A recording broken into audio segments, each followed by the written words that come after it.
A billionaire finds his maid's daughter secretly washing dishes, and he's about to discover the desperate truth she'll do anything to hide. 3 a.m. Billionaire Arthur Coleman, walking his silent halls, finds an unexpected sight in his cavernous kitchen. Claire, a 17-year-old girl, his housekeeper's daughter, is scrubbing a mountain of dinner plates. Her hands are red and raw. Her eyes are wide with terror. She should be in school. Instead, she is here, telling lies to protect a desperate secret. The billionaire, a man who built his fortune reading people, knows this is more than a girl helping her mother. It's a clue to a sacrifice he can't yet understand. He built an empire on seeing patterns, but sleep was a price he could not pay. Arthur Coleman found silence to be the loudest sound in his vast, empty mansion tonight. That silence was broken. The great clock in the foyer chimed 3 a.m. The sound was heavy, each chime echoing down the marble hallway. Arthur Coleman stood at the top of the grand staircase, his silk robe pulled tight. He was a man who had built a global shipping empire. He did it by predicting problems. He could see a storm in the South China Sea and know, instantly, which 300 ships needed to change course. He could not, however, predict a solution for his own insomnia. He rubbed his eyes. The house was cold. He was returning from the library, a heavy book on Roman history, unread in his hand. He had tried to read. He had tried to listen to music. He had tried to meditate. But his mind, the asset that built his fortune, would not shut down. That is when he heard it. It was not a dangerous sound. His security was absolute. No one could get onto this property. It was a small sound, a secret sound, the sound of a glass being gently placed on granite. Arthur froze. He listened. The sound came from the ground floor, at the far end of the house, from the main kitchen, the quiet, rhythmic friction of a sponge on a plate. He moved down the hall, his leather slippers silent on the plush runners. He descended the staircase, his mind racing. It was not a thief. A thief would not be washing dishes. It was an employee. But why? At this hour? He pushed open the heavy oak door to the main kitchen. The room was dark, lit only by the small, yellow light above the industrial stove. The kitchen was enormous, designed for catering large parties. It was a cavern of stainless steel and dark wood. There, dwarfed by the counters, was a girl. She was hunched over the deep steel sink, her back to him. She looked small and thin. She was scrubbing a crystal wine glass with a focused, desperate energy. Arthur cleared his throat. The girl gasped, a sharp intake of air. She spun around so fast she fumbled the glass. It slipped from her soapy hands. "Oh!" she cried, lunging for it. She caught it, just barely, her knuckles turning white. Her eyes were wide. She was not just startled. She was terrified. It was a terror that seemed far too large for a simple surprise. "Mr. Coleman," she breathed. He did not recognize her. He had staff, but he rarely saw them. They were managed by his head of staff, George. "Who are you?" His voice was not unkind, but it was the voice of a man used to answers. I'm Claire, sir. Claire Miller." She frantically dried her hands on a dish rag, her eyes darting between him and the door. "I'm Helen's daughter." Helen Miller, his housekeeper. Arthur's mind clicked into place. Helen. A good woman. Reliable, quiet, always professional. Helen had been with him for 5 years. "Claire," Arthur said, stepping fully into the kitchen. He flicked on the main lights. The room flooded with a sterile white glare. The sudden brightness made the girl flinch. He saw her clearly now. She was young, perhaps 17. She had blonde hair, but it was pulled back in a messy, frayed ponytail. Strands of it were stuck to her damp forehead. She was pale. The skin under her eyes was not just shadowed. It was dark, bruised with a profound exhaustion. She looked like a soldier who had been on the front lines for weeks. "What are you doing here at this hour?" Arthur asked, his voice softer now. "Where is your mother?" "She's sick, sir," Claire said. The words came out too fast, too rehearsed. Just a bad cold. She felt terrible. She was so worried about the dishes from your party. I told her I'd take care of it so she could rest.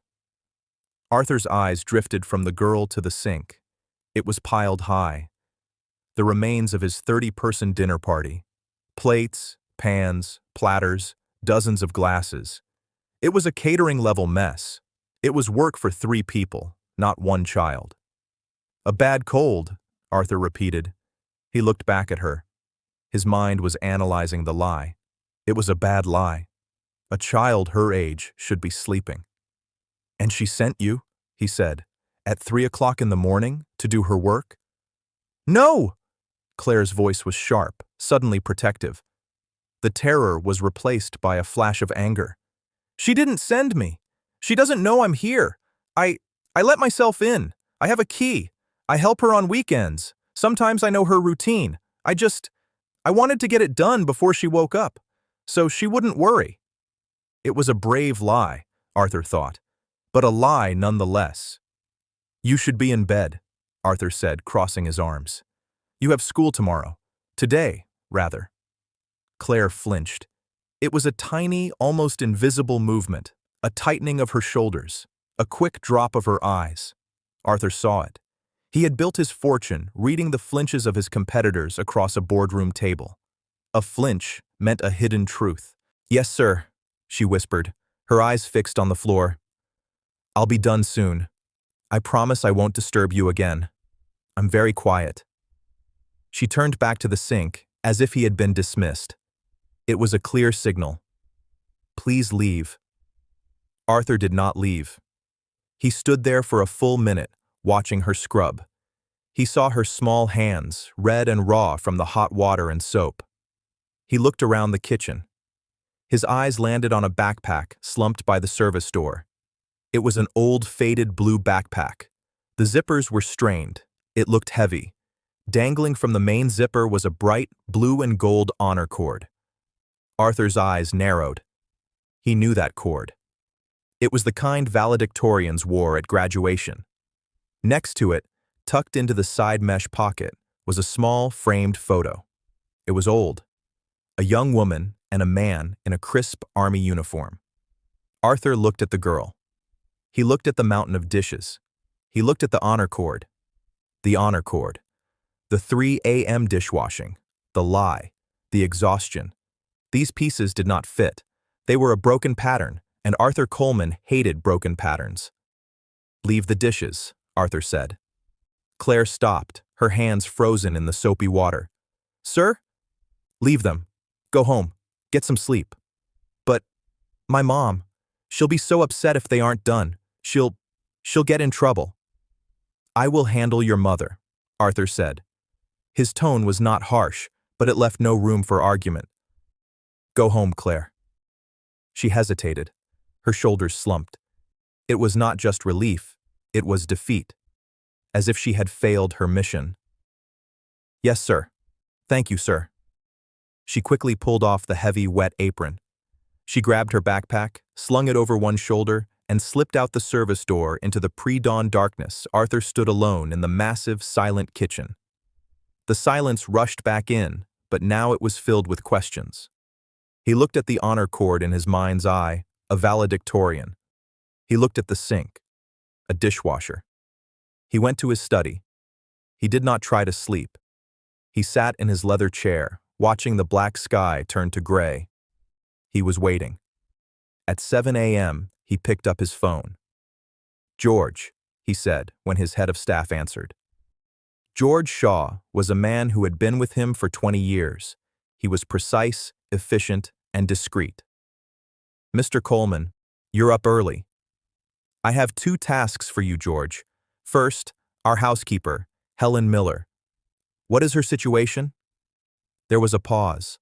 Arthur could hear the faint click of a keyboard. "Mrs. Miller," George said, his voice careful. "She has been inconsistent, sir. Many sick days in the last 2 months. I was actually preparing a file to discuss her dismissal." Hold that file, Arthur ordered. The words came out like cold steel.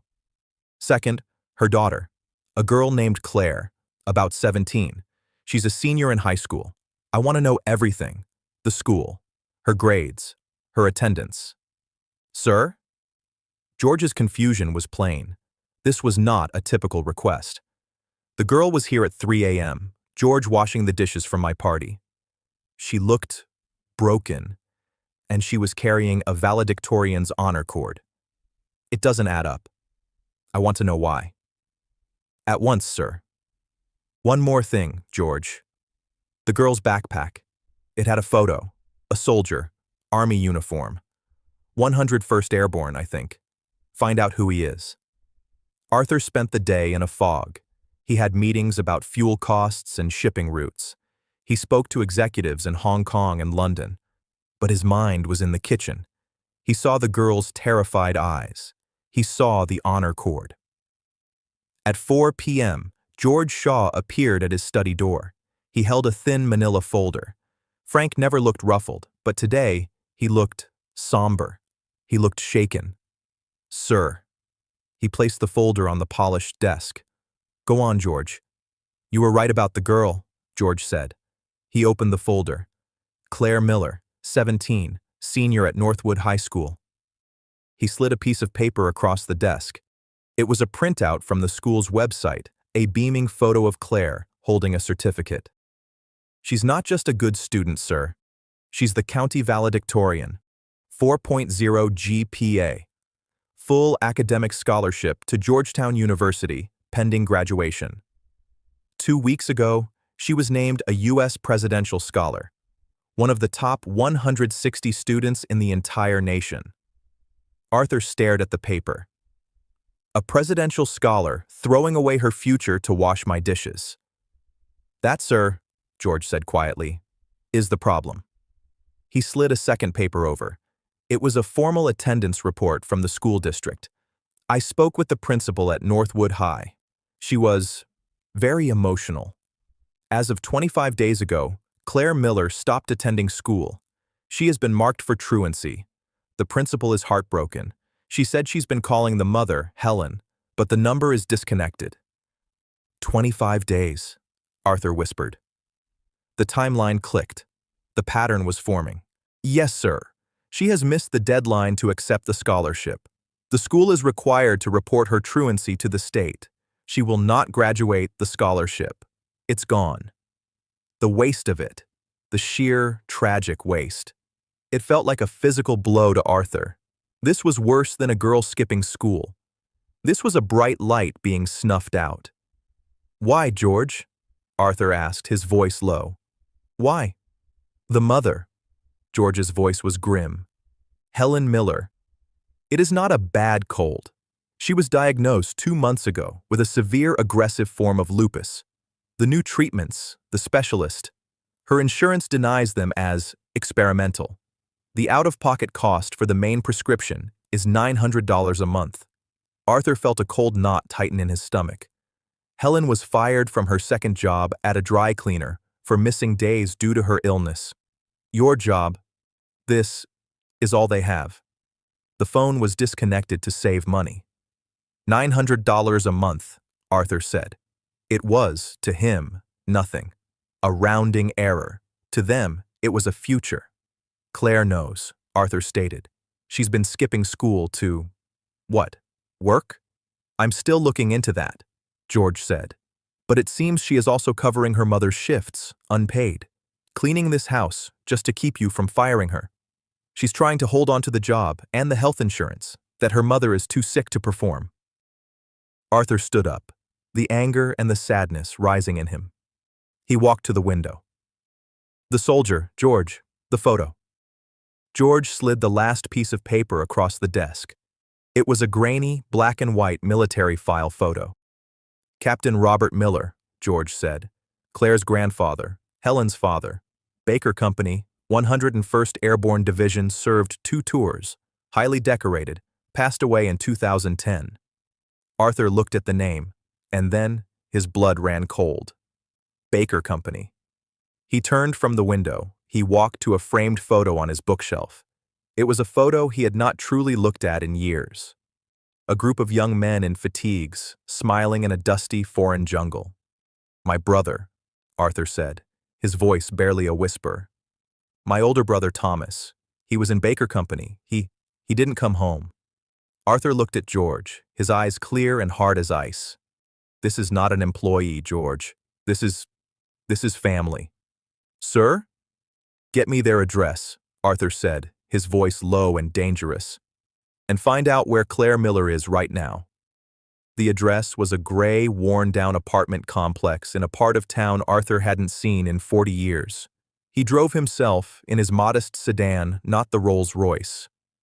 He felt the need to be invisible. The building smelled of boiled cabbage and old carpet. He walked up 3 flights of stairs. The concrete was cracked. He knocked on 3B.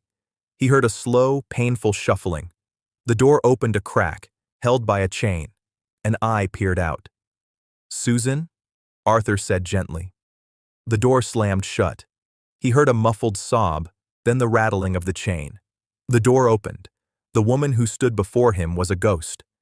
She was a decade younger than Arthur, but she looked 20 years older. Her hands were swollen into claws. Her face was gray with pain. She leaned heavily on a metal walker. This was not the neat, capable woman who managed his home.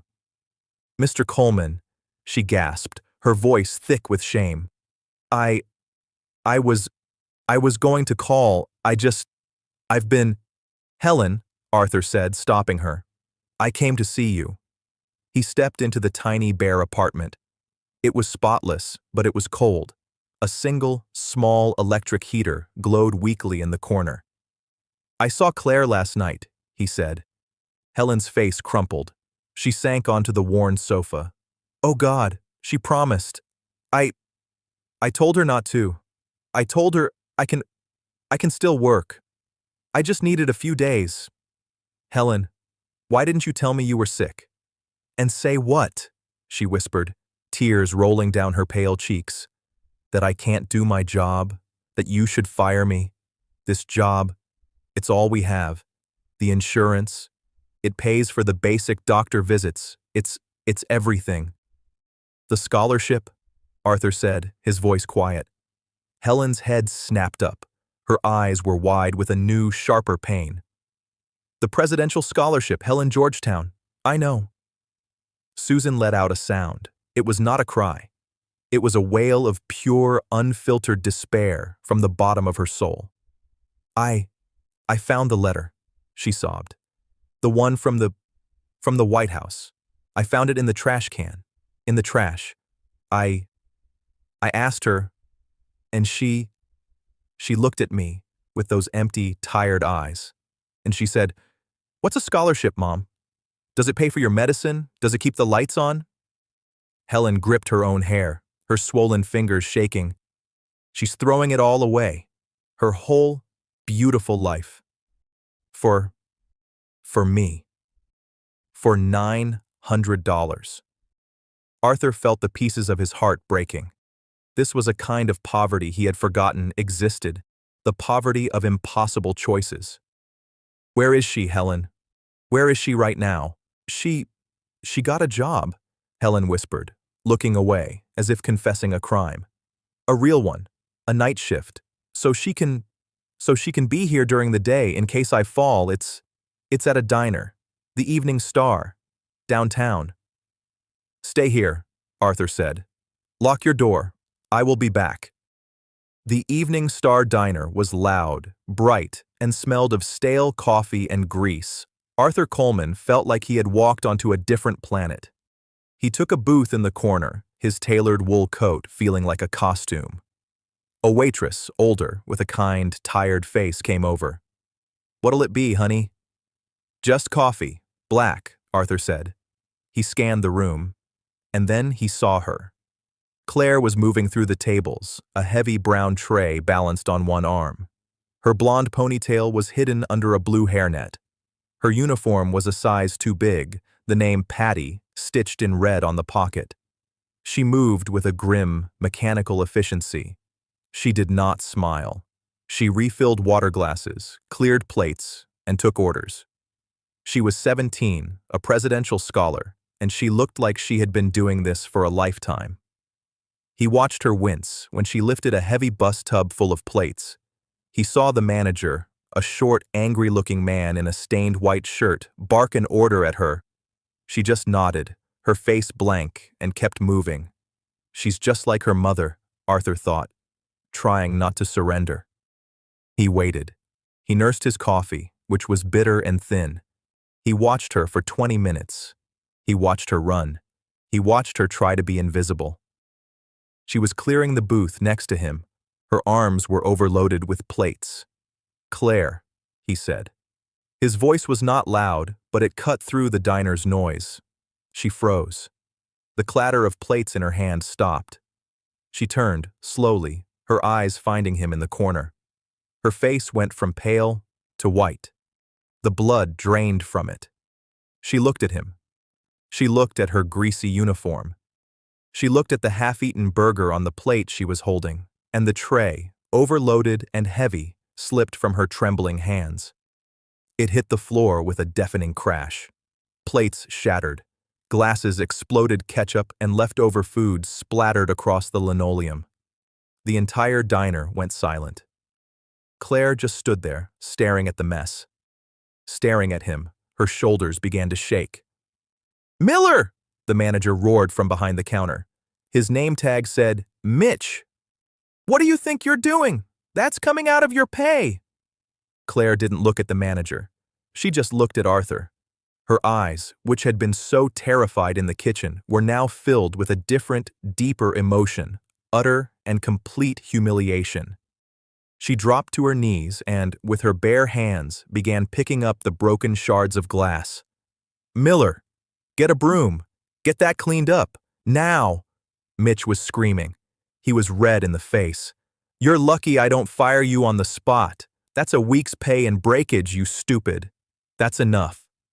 Arthur's voice was not loud. It was low, cold, and heavy with authority. It cut through the diner's silence more effectively than Mitch's shouting. Arthur stood from his booth. He walked over and stood directly between the manager and the girl on the floor. He was a foot taller than Mitch, and though he was nearly 70, he carried an air of absolute power. Mitch, who had been focused on Claire, now looked at Arthur for the first time. He saw the expensive coat. He saw the gold watch. He saw the face of a man who did not belong in the Evening Star diner. "And who are you?" Mitch blustered, though his voice had lost its edge. "This is my employee. She is a child," Arthur said, cutting him off. "A child who is clearly unwell." He reached into his coat pocket, pulled out a leather wallet, and extracted several bills. 3 $100 bills. He dropped them on the counter. "That," he said, "is for the broken plates, and for my coffee, and for the inconvenience." Mitch's eyes went wide. He scooped up the money instantly. Arthur then turned his back on Mitch, a complete dismissive act. He crouched down, his knees protesting slightly. He was now at eye level with Claire. She was crying, silent tears tracing paths through the grime on her face. She was still trying to pick up the broken glass, her hands shaking. "Claire," he said, his voice now gentle but firm. "Get up. You're leaving." I can't," she whispered, the words choked. My shift.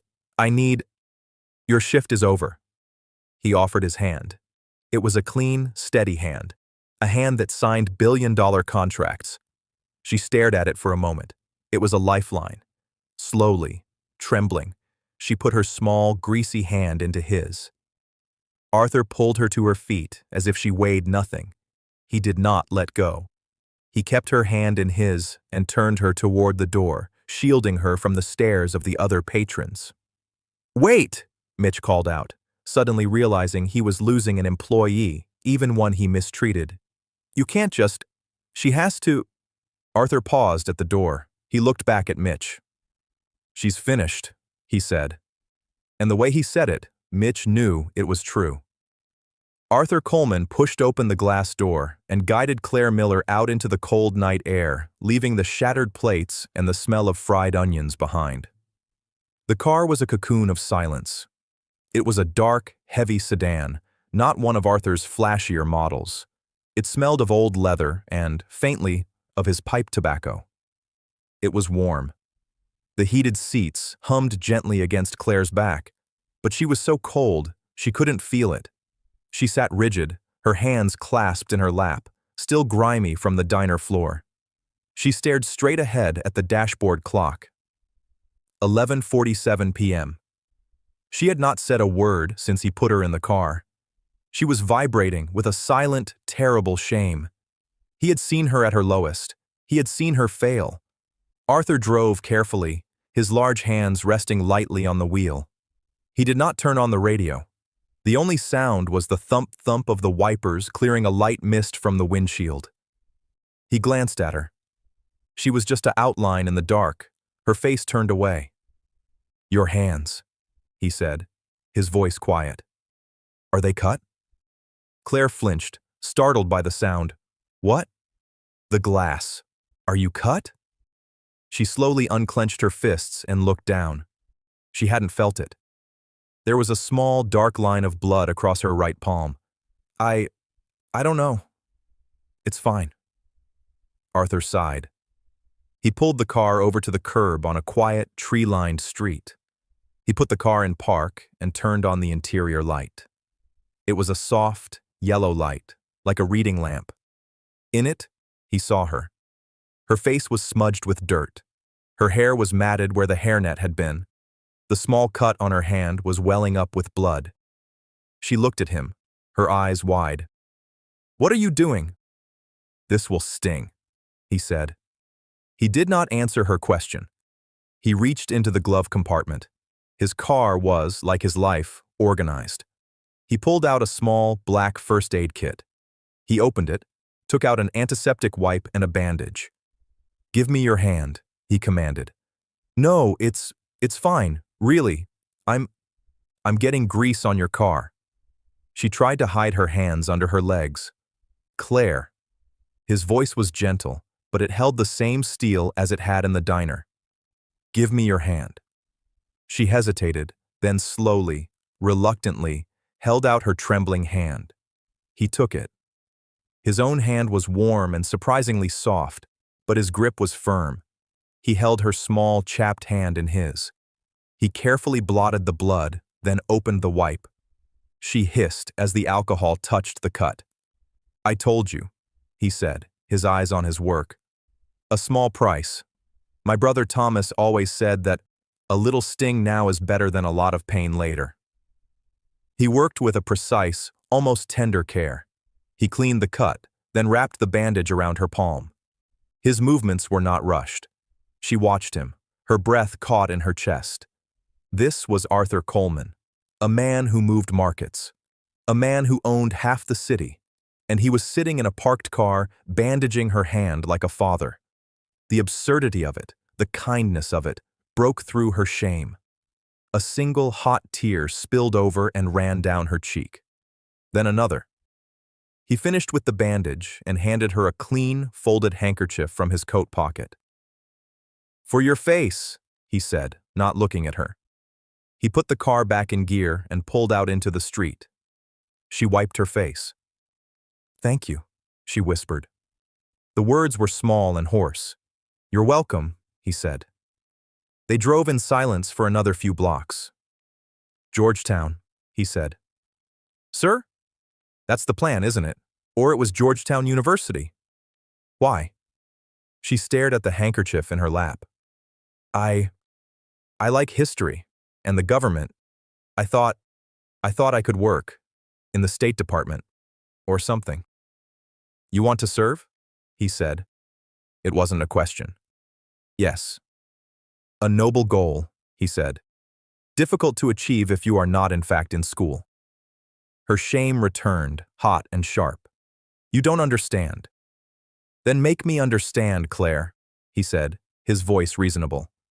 "I see a young woman, a U.S. presidential scholar, the valedictorian of her class. She has a full scholarship to a fine university, and she throws it all in the trash. I didn't throw it away, she snapped, her voice breaking. The anger she felt at the world, at the unfairness of it, all came rushing out. I didn't. What was I supposed to do? She was crying openly now, the sobs she had held back in the diner finally shaking her. What choice did I have? I came home from school. I'd just gotten the letter, the one from the White House. I was so happy. I ran inside, and Mom was on the floor. She couldn't get up. She was in so much pain, she couldn't even cry. Arthur listened. His knuckles were white on the steering wheel. The doctor said, lupus. He said her old medicine wasn't working. He said she needed a new one. A specialist. And the insurance? It doesn't pay its $900 every month, just for the pills. That's not even the doctor. Or the tests. She wiped her nose with his handkerchief, past caring about appearances. She lost her other job. This job at your house. It's all we have. I saw her trying to scrub the floors, and she just cried because her hands were too swollen. She was going to get fired. We were going to lose the apartment. We were going to lose everything. Her voice dropped to a whisper.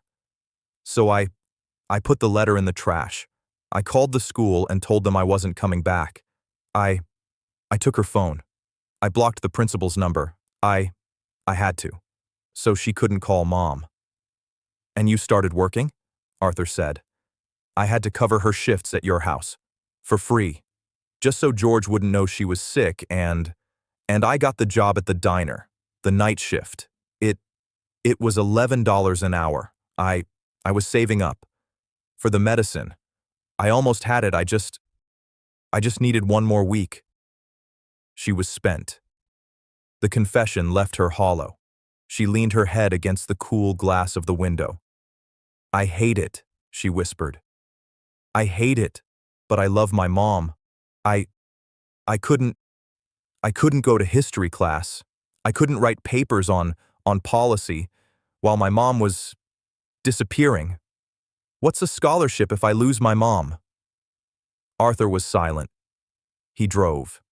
He was processing. This was not a girl skipping school. This was a soldier. A soldier making a tactical, terrible choice. A soldier on a losing front. He pulled up in front of her gray apartment building, the same one he had visited that afternoon. You are very much like your mother, he said. What? She lied to me too, he said, turning to her. She tried to hide her illness, to protect her job, to protect you. You lied to me, to protect her. You're a family of terrible liars, and you are both very, very bad at it. A small, watery smile almost touched her lips. You're also both very proud, he said, and your pride is costing you your future. It's costing your mother her health. It's our problem, sir. I'll pay you back. For the plates. I don't know how. Stop talking about the plates, he said, annoyance in his voice. The plates do not matter. The diner does not matter. The $900 does not matter. It matters to us. It does not matter, he repeated, and this time his voice was absolute. Get out of the car. We are going to see your mother.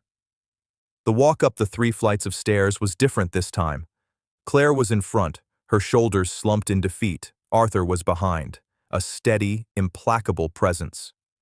Claire fumbled with the key, her bandaged hand making it difficult. She finally got the door open. The apartment was dark, lit only by the same weak electric heater. Helen was sitting on the sofa, wrapped in a thin blanket, her face a mask of pure terror. She had clearly been waiting by the door, imagining every possible terrible outcome.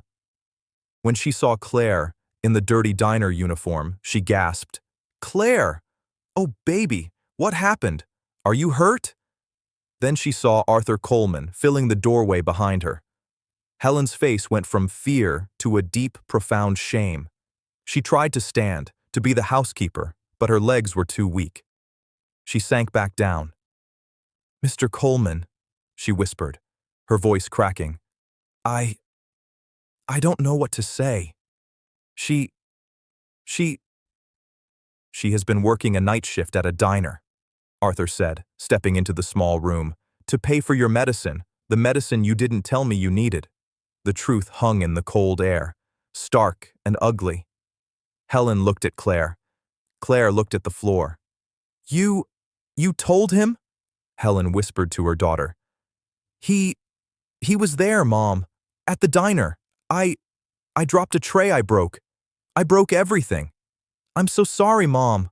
I'm so sorry. Claire's defenses crumbled. She rushed to the sofa and collapsed, burying her head in her mother's lap, sobbing. Helen wrapped her arms around her daughter, her own swollen, painful hands stroking her hair. She looked up at Arthur, who stood over them like a judge. Please, Helen begged, tears streaming down her face. Please don't punish her. It's my fault. All of it. I got sick. I couldn't. I'm so sorry. I'll pay for whatever she broke. I'll work for free. Just, please, don't call the police. Don't hurt my daughter. Arthur looked at the two women, clinging to each other in a sea of debt and sickness and fear. He felt a sudden, sharp ache in his chest. It was not his heart. It was something older. It was the memory of his own mother after the telegram came. The memory of a house that had all the money in the world and no joy at all. Hurt her? He said, his voice softer than he intended. Helen, I am not here to hurt her. I am here to stop you from hurting her. Helen looked up, confused. What? You.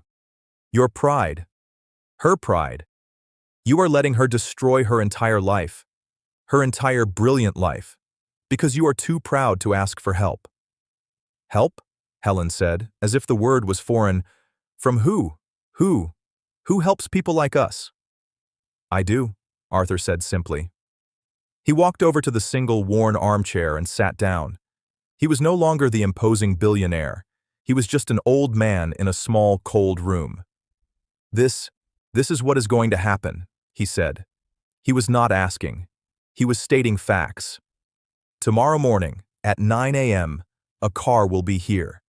It will take you, Helen, to the Cleveland Clinic. I have spoken to a doctor there, a Dr. Eris.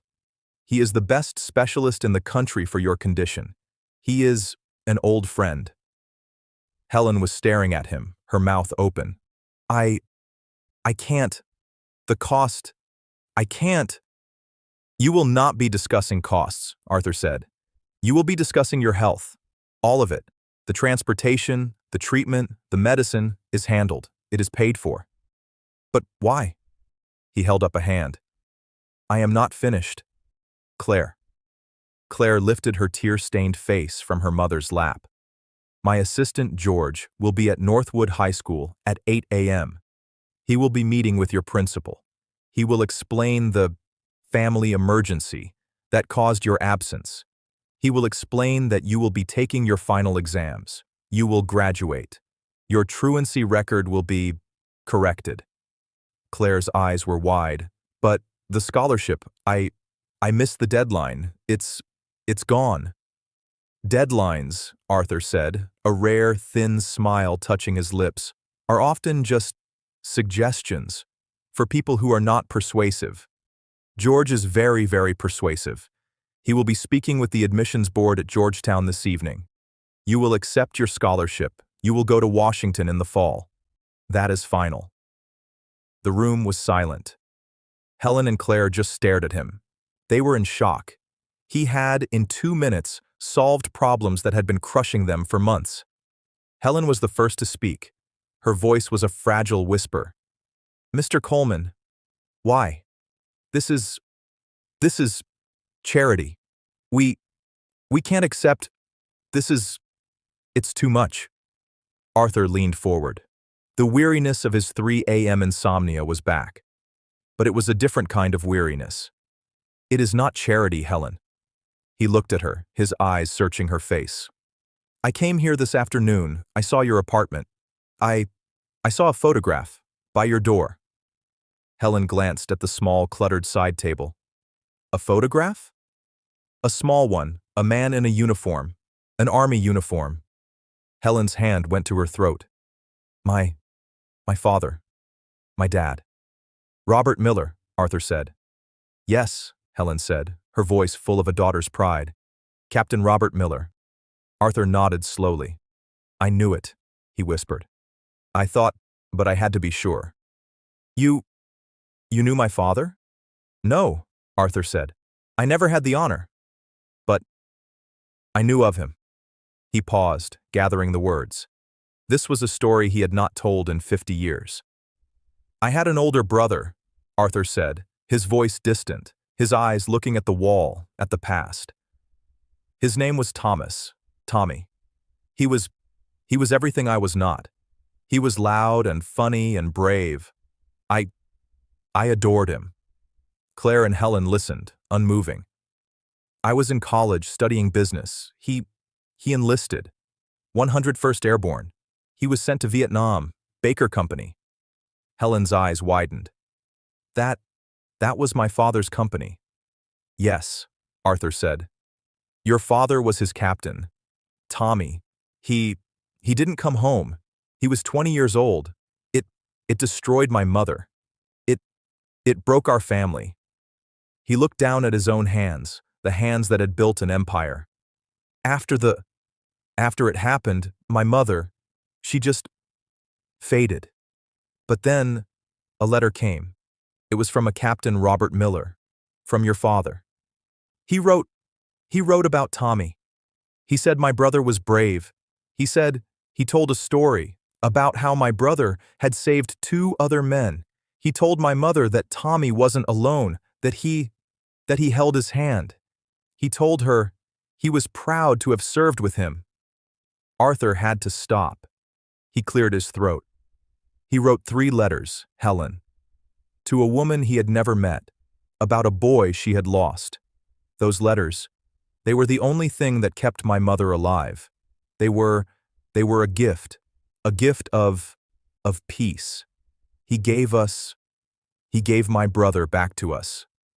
He reached into his breast pocket and pulled out his wallet. From a worn, hidden fold, he took out a small, square piece of paper. It was old, cracked at the folds. It was a photograph, the same one from his bookshelf, a group of young men in the jungle. He handed it to Helen. She took it with a shaking hand. She saw a group of tired, smiling boys, and in the center, a young man with a kind, strong face, and next to him, a taller, grinning boy with his arm slung over his shoulder.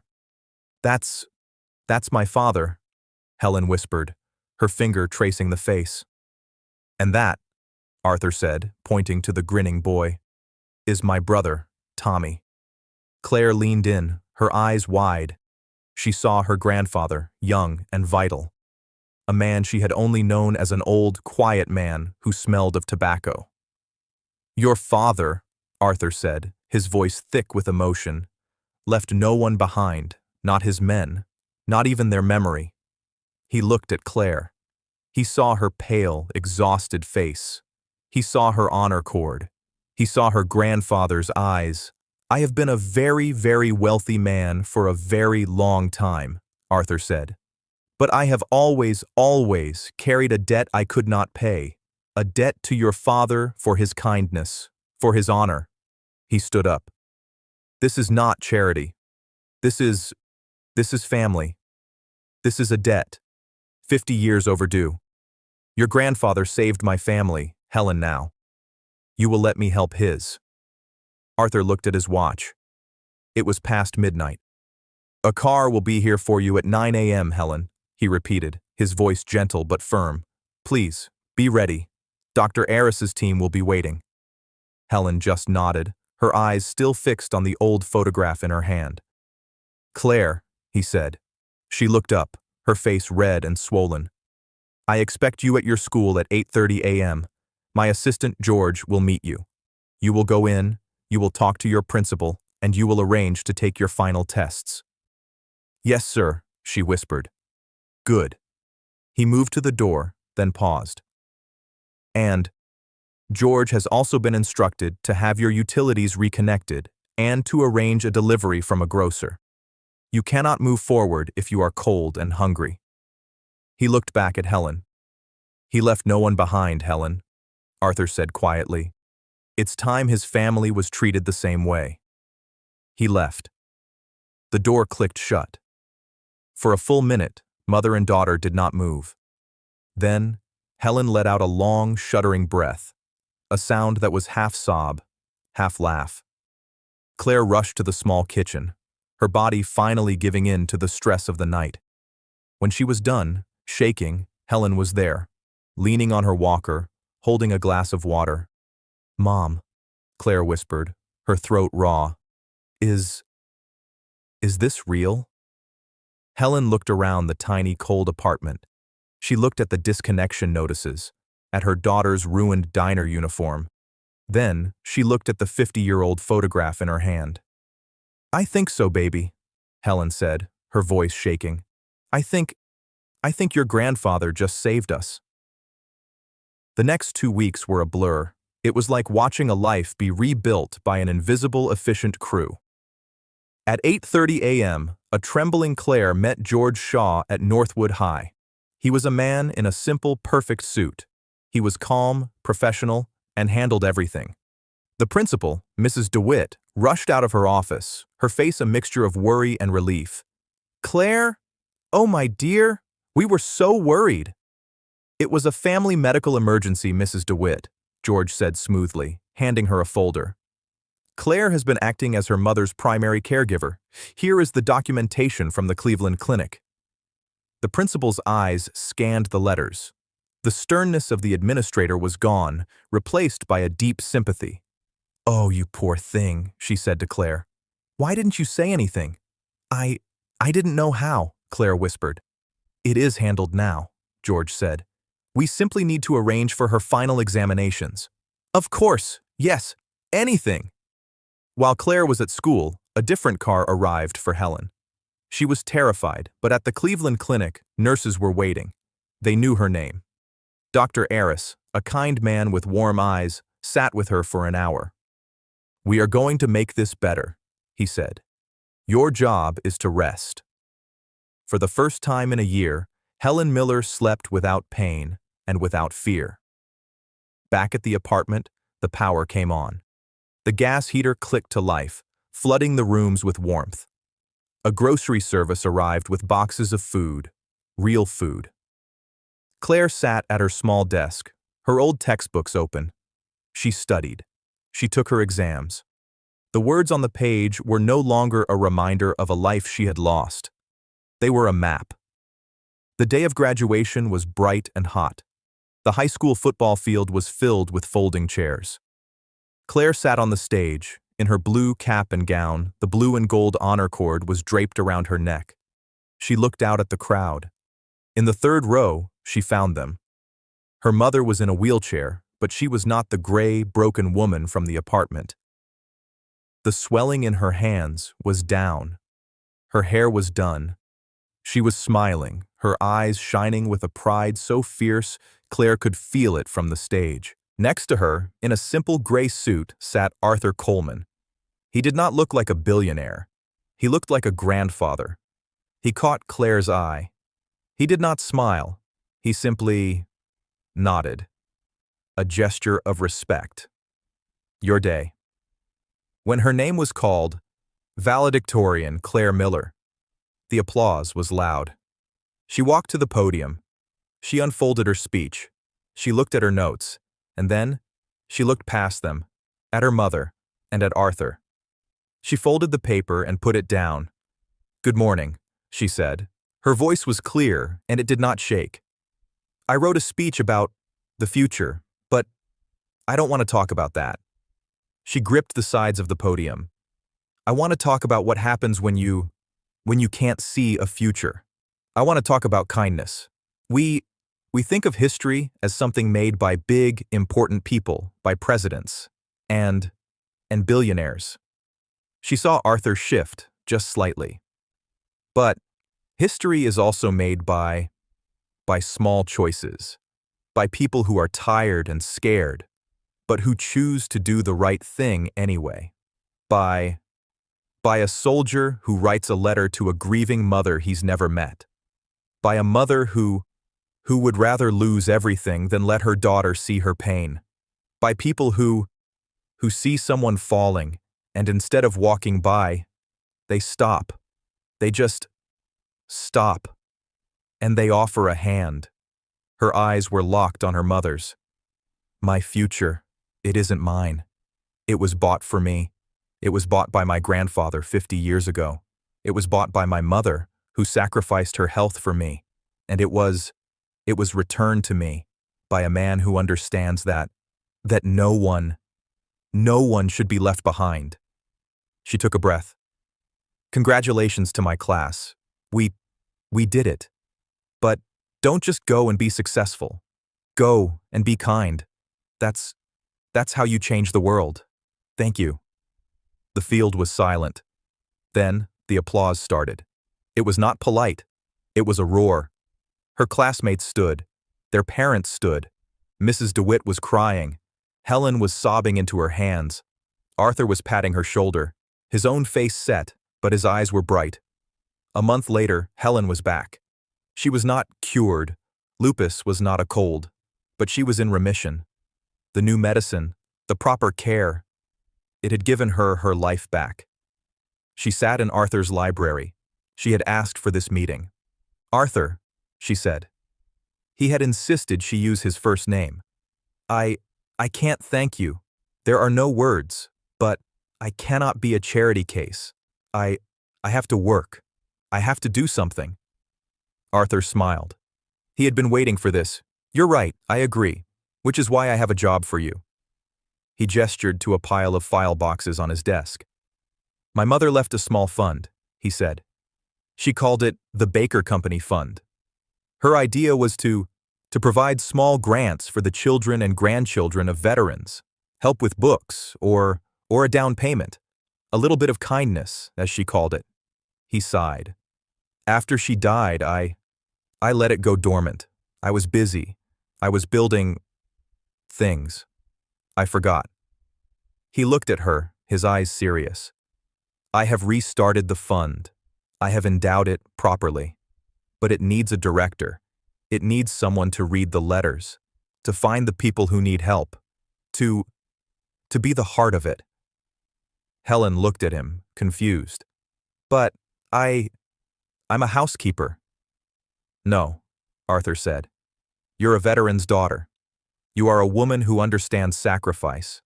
You understand what it's like to be in need and to be too proud to ask. I can't think of anyone more qualified. Helen looked at the boxes. She was not being offered charity. She was being offered a purpose. Yes, she said, her voice clear. Yes, I would be honored. The summer ended. It was a cool morning in late August. By August, Claire was leaving for Georgetown. Helen, now in remission, saw her off from their new, bright apartment. Arthur's sedan pulled up. He got out. All set? He asked. All set, Claire said, her smile wide. A few things, he said, handing her a box. Inside was a new laptop. For the political science papers. Arthur, this is too much. Nonsense, he said. He then handed her a flat, square envelope. And this. She opened it. It was a simple, dark wood frame. Inside was the photograph. The young men in the jungle, her grandfather and his brother. But this is yours, she said. From your desk. No, Arthur corrected her gently. The one on my desk was my mother's. This was Tommy's. It was in his wallet when they sent his things home. It's been in a box. I think he would want you to have it. To remember what you're made of. Claire's eyes filled with tears. She hugged him. It was not a small, shy hug. It was a real, grateful embrace. Thank you, she whispered. For everything. For seeing me. He patted her back, his own throat tight. Go on, he said. Don't be late. Washington doesn't wait. She hugged her mother, a long, tight hug. I love you, Mom. Take your medicine. I will, Helen laughed, wiping a tear. Call me. Every night. I will. Claire got in the taxi. She looked out the back window as it pulled away. She saw her mother, healthy and strong. And she saw Arthur, the billionaire who had been too restless to sleep. He had his arm around Helen's shoulders. Two people, from two different worlds, standing on a sidewalk, watching the future they had built together drive away. Arthur watched until the car was gone. He looked up at the bright blue sky. He had built an empire on seeing patterns, storms, and markets, and competitors. But for 50 years, he had missed the most important one. He had been looking for a way to pay a debt to the past. He never realized the debt was meant to be paid to the future. He felt a strange, new sensation in his chest. A stillness. A peace. Come on, Helen, he said, turning her toward his car. Let's get to the office. We have work to do. And finally, he felt, for the first time in a very, very long time, like he might actually sleep that night. And that's where we'll end our story, with a debt 50 years overdue finally paid. I hope this story about how one small act of kindness can ripple across generations to change a future gave you a chance to pause and reflect. I'd love to know what you were doing while listening. Were you winding down for the night or just starting your day with a cup of tea? Drop a line in the comments. I truly do read them all. If you want to make sure we cross paths again for the next story, hitting like and subscribing makes a huge difference. We are always trying to improve, so feel free to share your feedback. Thanks for spending this time with me.